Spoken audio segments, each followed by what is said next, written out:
There has been so much news coming out that we have the need for doing 2 episodes this week.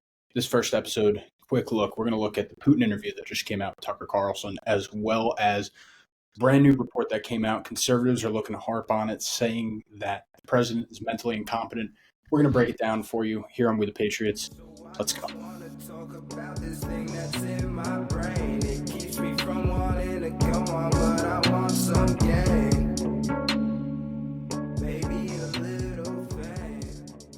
I kind of want to talk about the Putin interview last. Okay. Let's save that for the end.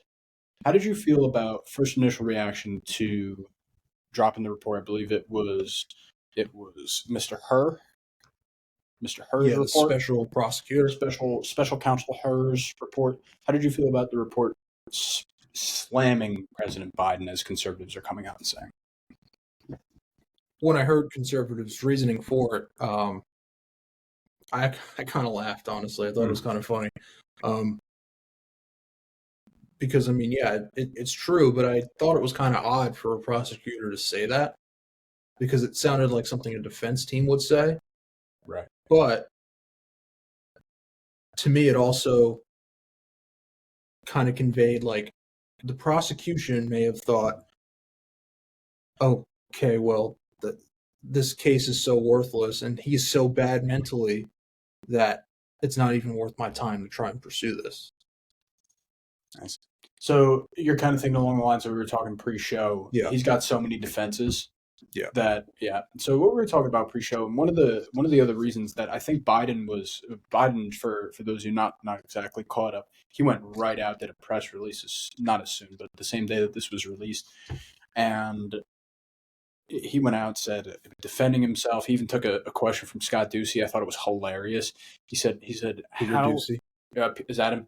My goodness, said Scott Ducey. I know you did. Peter Ducey goes out and said, "Did you see the question though?"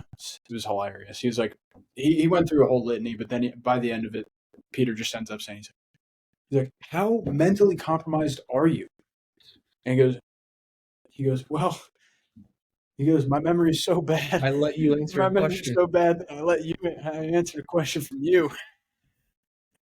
It's like, okay, well, at least he's got a little bit of wit to him. Like it was actually kind of funny. Because you would have to know the former background instances, between those two. Yeah, the instances where Peter Ducey's going back and forth with Biden. So you know what? Like I actually thought that was a good call out. I think that using the presidential address on a purely political platform, people are saying it's never been done before. That's a total lie. Every president uses the presidential address for political reasons. This one was very personal, which I agree was a little odd. But that being said, he is the president. He can go and hold a presser if he wants to talk about animal farms. He could do whatever he wants, realistically, with the address. We just get to condemn it.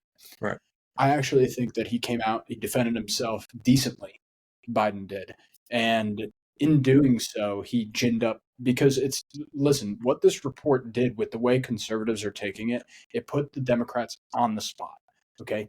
You're either backing Biden and you're backing a guy who got mentioned in a report as mentally compromised, whether it's the whole report or not, which it is absolutely not. 200-page report, and I think 1 or 2 paragraphs talks about this. So it goes to show, I downloaded the whole report and tried to skim it through. It's a lot of shit. Okay. Now, but the main defense, which is actually a true defense, is that so many of his predecessors did the same exact shit. Right. Why is he held to a different standard? Especially if you're talking about numerically, it's less documents. True. Which is one of the notations that the special counsel makes. All right, so I think the mistake is on the Republican part, only in so they made it so much about the mental incompetence. They could have went down a whole litany and made it more broad, because now you're coming out of the woodwork saying that he's mentally incompetent, and it gives the Democrats an easy rallying point. Okay, either we're going to rally behind him and say he's mentally competent, or we're going to throw him under the bus. Right. I think you gave them a very easy opening to just rally behind him. They could have used the prosecutor's reasoning, too, as a way to fuel Trump's defense. Because if it applies to Biden, it should apply to Trump. Mm-hmm. Otherwise, that's a clear double standard. Oh, yeah, absolutely.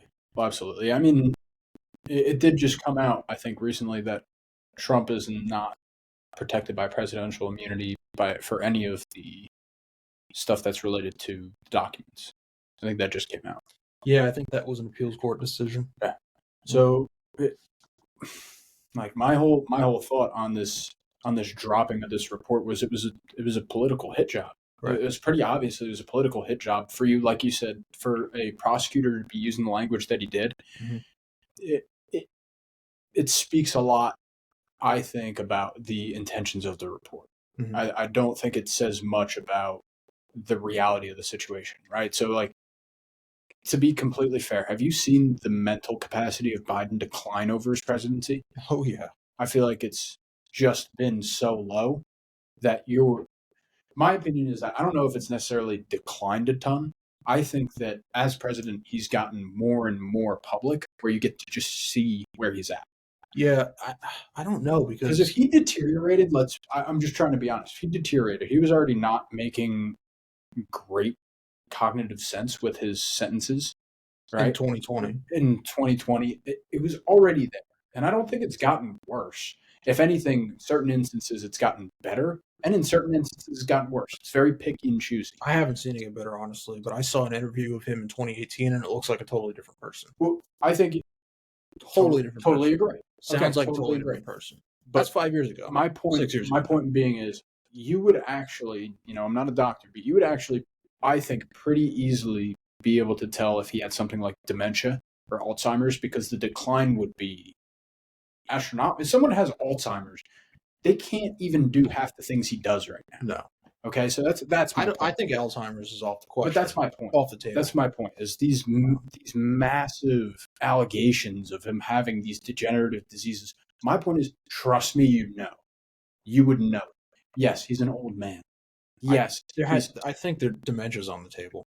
I don't think Alzheimer's. Again, I don't think that he'd be able to do. Maybe it's not as bad as Alzheimer's. I don't think he'd be able to do half the things still with dementia. Maybe a quarter of the things. He just wouldn't be able to perform any of the daily duties. And I think it would be spoken about. You would hear leaks of that. You would hear leaks of his staff saying, right? You're not talking about leaks of Republicans in the government. I'm talking about, you would hear Biden's staff talking about, I can't work with this guy. I'm pretty sure there have been. Not nearly as much as Trump when he was in office. Now, a lot of that was political hits against Trump. Yeah. But my point being is, amplified. Now we're in the age of leaks. Right. Starting with WikiLeaks, we're in the age of leaks. You haven't seen that coming out of the Biden camp. And I would be way more apt to harp on to the fact that he's mentally incompetent if there were more leaks coming out verifying it. I don't need someone else telling me. I mean, I agree. I see he's mentally incompetent. What's happened to him over the past 3 years. My point, I guess, a little bit further, he's just not. I don't think he's got any totally clarifiable illness. Not anyone that you'll pick up over the camera. Like he hasn't been diagnosed by a psychiatrist. Yeah, and I don't think there's some obvious signs. And I don't think that there would be anything glaring. I think it would be, you're of this age, you can expect this. I think it's dementia. I think it's more of that. Sure. Yeah, right. I guess you can make that argument, but I don't think it's in any way, shape, or form at a late stage. I think you would just see a man turn into a different man. He would not participate in politics.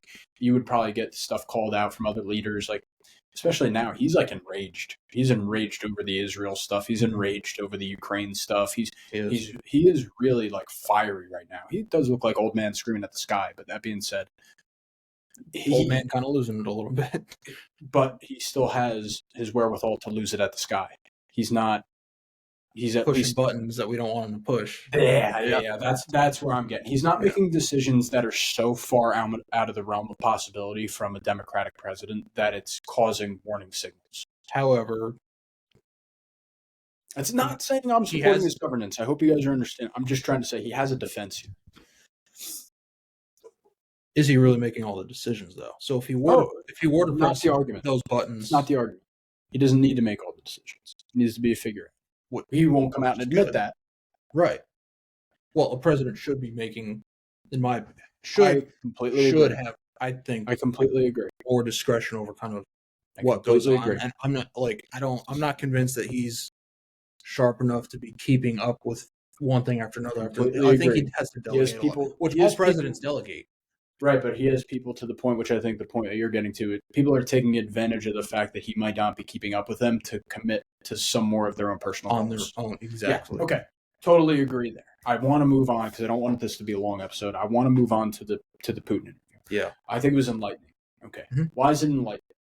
In my opinion, Putin lied a ton, so it's not what you're really looking for. Tucker tried to catch him. Tucker tried to catch him, and he's very smooth. So Putin has the ability to talk you into his frame of thinking very well. This is something that was very characteristic of Trump in 2016 as well. So you get a lot of the semblance that you have the history of the country behind him. You have a lot of the different factions that might make up a country. So you have like he puts off examples like the sports rally behind him, and the military is totally in support of him, right? And all that stuff is not necessarily proven true. I think he claimed himself to be the number one European economy, which is flat out false. Oh, yeah. Right? Now, he might have metrics that are backing him up on that, and I'd like to see him, because odds are that nobody's telling the truth about their metrics at this point. They're telling the pretty picture for everyone. But when you talk about the broader points he was talking about, all right, and like when he made a little bit of a jab at Tucker for attempting to be a CIA agent and not making the cut, okay, that started up a lot of conspiracy online about Tucker too. And yeah, like, is he controlled opposition or something like that? Well, is he just actually CIA? Yeah. And that story is just out there, so people stop talking about it because it's very viable. Yeah. Something the CIA would definitely do. 100%. Right. Now, I thought that what the interview did display was a lot of the different aspects that might go into a Russian's explanation away of the dirty parts of the war that's going on in Ukraine. Even though it shined the light on a lot of the truths as well, right? Like I was mentioning in our other episode that'll be coming out later in the week, we started the problems in Ukraine in 2014, right? The West and the wasn't US. wrong about that. No, and that's something that he was telling a lot of truth about, was the fact that there was no problem leading up until 2014 happened.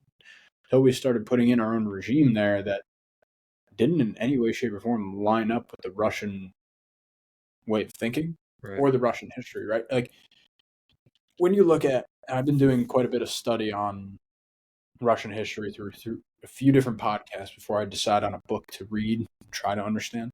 What he's saying is true when you think about why a Ukrainian is considered a borderlander. It wasn't necessarily just people from that area; it was people on the borderlands.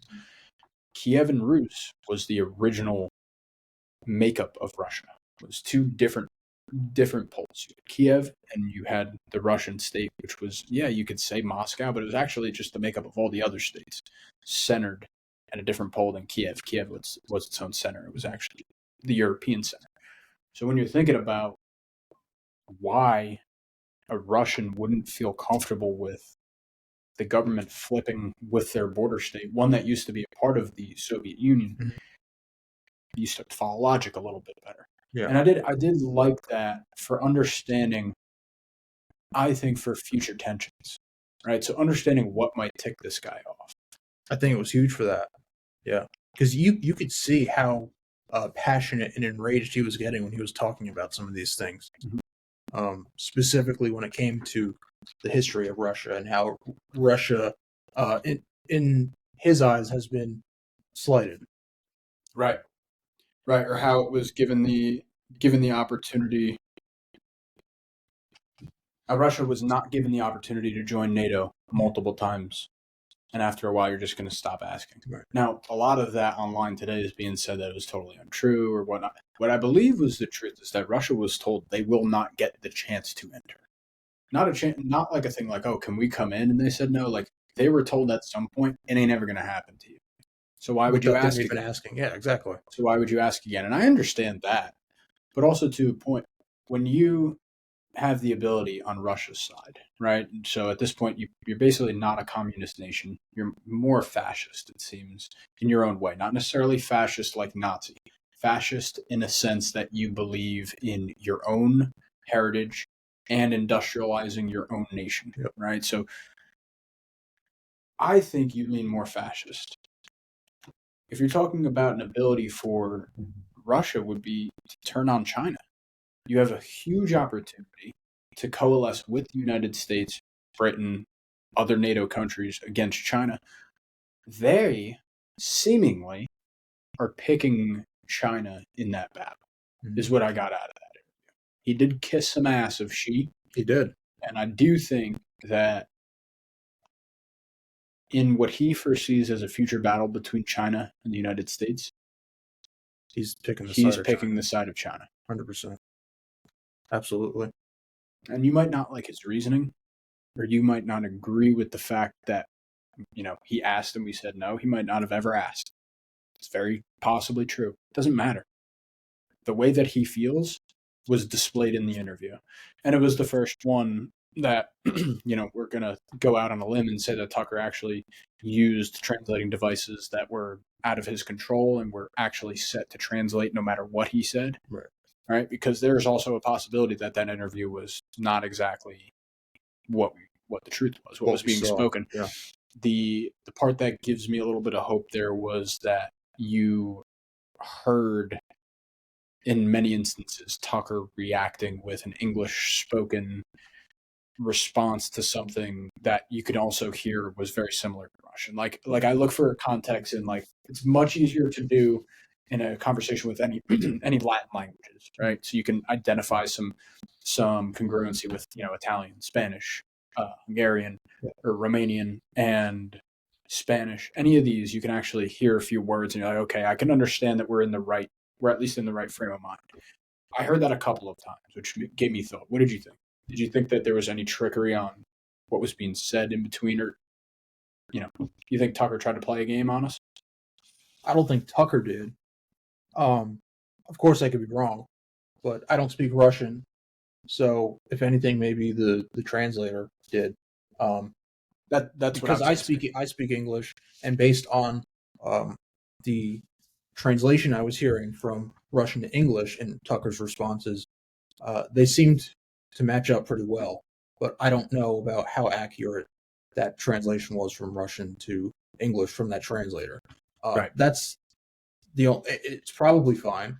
But if there was an issue, that's where I would look first. If we suspected an issue, that's where I would look first. I agree, yeah. And I'm not trying to say by any means that there was an issue. I'm saying that's where I think that I would hope that, I'm a big go on Reddit, go on Quora a couple months later and look it up type of guy. I'm gonna go see if there's any translations, anybody that has anything verifiable that 100% this is not what was said. This is actually what was said. But I really liked the last question he had when he ended up requesting the return of that journalist. The journalist, yeah. And you got to see, Putin's way of thinking when it comes to dissonance, people that don't actually come from his country, and there's a huge lack of trust there. Okay. Now, does that mean that this journalist was partaking in purely 100% Jesus-like activity and was not committing any sort of anti-Russian crime? No, we have no idea. However, his view was, at least the way I read it was, didn't matter what that journalist was doing, they were going to find a way to make him prosecutable. Mm-hmm. That's the way I read the situation. It's leverage. He had a lot of leverage.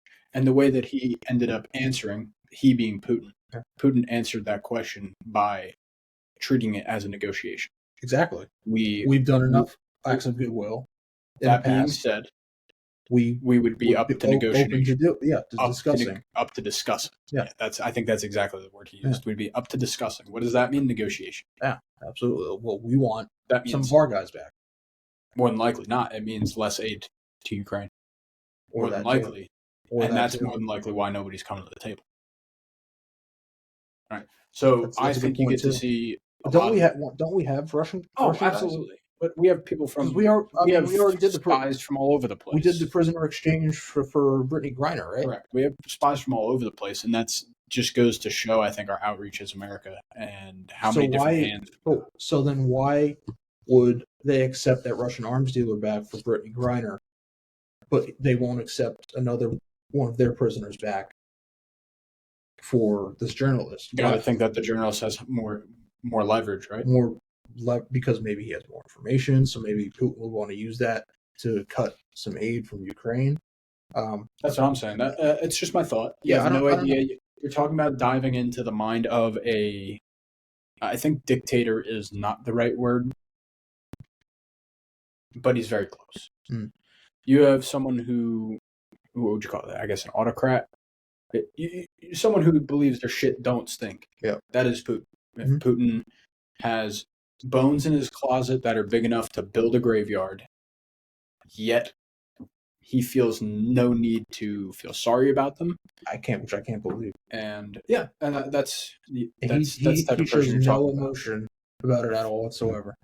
No, and he talks about, the way that he talks about war is purely strategical. He thinks about it as if it's not lives lost. Not lives lost. I got that sense very strongly too. Yeah. That he almost didn't even think. He wasn't in touch with the reality that all these strategies he's talking about are lives, sons being taken from their mothers, on both fathers, on both sides, yeah, including himself. Right. Yeah.